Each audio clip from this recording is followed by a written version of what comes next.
क्यों मचल जाता है मन वही करने को जो मना किया जाता है? क्यों लाइब्रेरी के सन्नाटे में ही चिल्लपों की सबसे अधिक फुसफुसाहट सुनाई पड़ती है?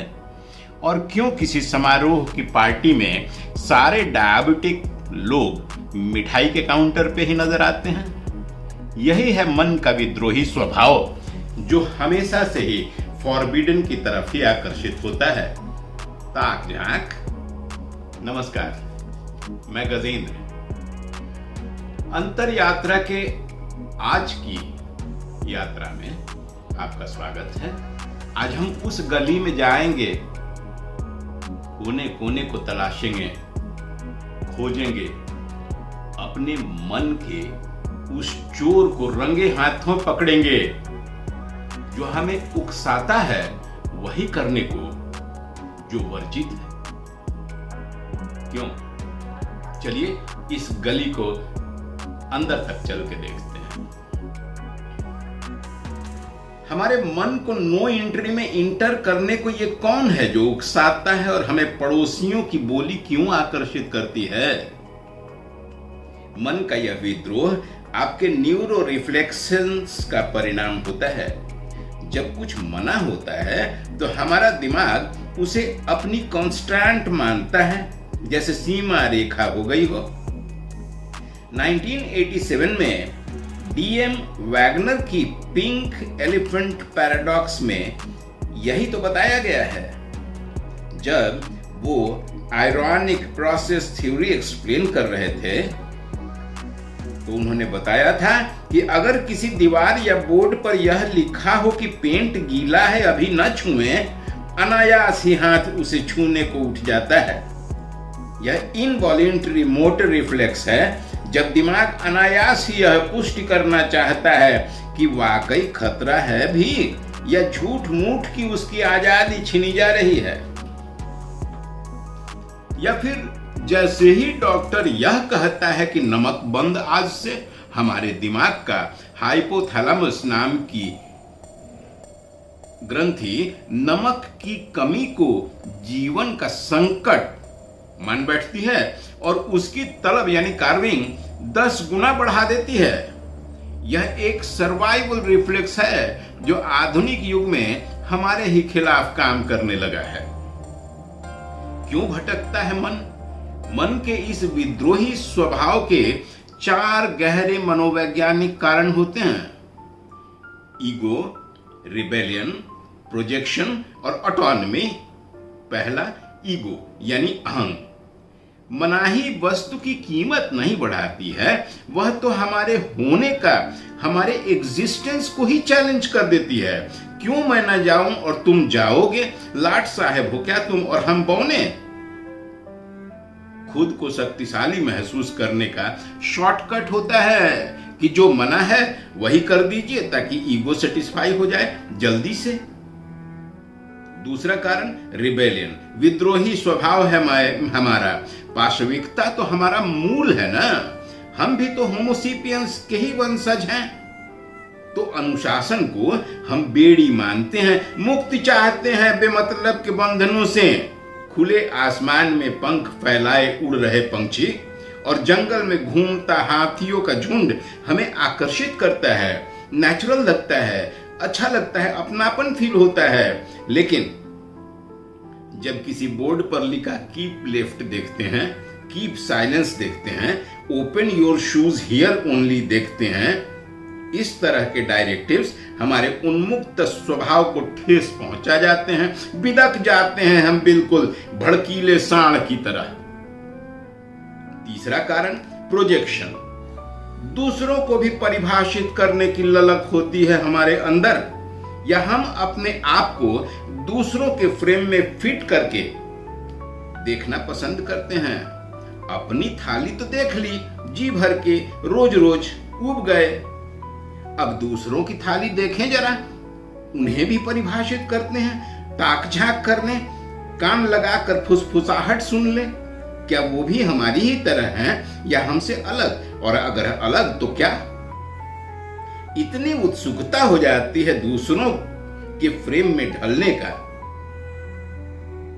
अपने आप को औरों के फ्रेमवर्क में प्रोजेक्ट करने के लिए उल जलूल हरकतें करने लगते हैं और यहीं से शुरू होता है कंपैरिजन, कंपटीशन, दिखावा, प्रतिस्पर्धा और जीवन के जितने आधुनिक टेंशन्स होते हैं सबका ओरिजिन यही है। फालतू के गॉसिप्स भी अब हमें अच्छे लगने लगते हैं। चौथा कारण, स्वतंत्रता की सनक। जैक विलियम ब्रेहम की साइकोलॉजिकल रिएक्टेंस थ्योरी 1966 में पब्लिश हुई है। वो कहती है कि हम अपने चयन की स्वतंत्रता को बचाने के लिए किसी भी हद तक जा सकते हैं। अब इस मनोवृत्ति यानी मन के विद्रोही स्वभाव को कैसे नियंत्रित करें, कैसे अनुशासित करें? J.H. फॉलन ने 1979 में छपी अपनी पुस्तक मेटाकॉग्निशन एंड कॉग्निटिव मॉनिटरिंग में यह बताया कि आपके अंदर ही प्रकृति ने मेटाकॉग्निशन की शक्ति दे रखी है, अपनी सोच के बारे में सोचना। जब भी मन में यह सोच उठे कि जरा दूसरों की थाली झांकते हैं, रुक जाइए और इस सोच के ऊपर जरा सोचिए, ओवर पावर कीजिए उसे दूसरे तरह की सोच से। नई सोच डालिए कि हमारी अपनी थाली तो इतनी भरी पड़ी है, इसमें क्या क्या कमियां हैं जरा देखें और कैसे सुधारें इसे। यही मेटाकॉग्निशन है और यही कॉग्निटिव मॉनिटरिंग भी है। इस एक प्रश्न से आप 100 जंजालों से मुक्ति पा सकते हैं। लेकिन इस मेटाकॉग्निटिव मॉनिटरिंग सिस्टम को हम प्रैक्टिकली एप्लीकेबल बनाएं कैसे? 5 छोटे छोटे सरल अभ्यास बताता हूं, सुनिए। पहला, रिफ्रेमिंग योर चॉइसेस। मुझे वहां जाना मना है, यह न सोचें। इस विचार के ऊपर दूसरी विचार लाएं और कहें कि मैं वहां नहीं जाना चुनता हूं क्योंकि घास पर जूते पहन के चलने से घास खराब या मृत हो जाएगी, गंदगी भी फैलेगी। यही है रिफ्रेमिंग योर चॉइसेस। दूसरा अभ्यास, आवेग और एक्शन के बीच 5-10 मिनट का समय दें। आवेग तो हठात उठता है ना, आपके दिमाग से एमिगडाला पार्ट जो है फ्लाइट या फाइट मोड को एक्टिवेट कर देता है, तुरंत से रिएक्ट करता है। 5-10 मिनट का समय काफी होता है इसे शांत होने के लिए। और प्री फ्रंटल कॉर्टेक्स पार्ट जो आपका लॉजिकल साइड ऑफ ब्रेन है, एक्टिव हो जाता है इस बीच, जब आप लॉजिकली सोचकर एक्शन लेने के काबिल हो जाते हैं। तीसरा अभ्यास, ऑब्जर्वेशन। अपने विचारों को दबाएं नहीं, उनसे थोड़ा अलग हट जाएं और ऑब्जर्व करें उन्हें।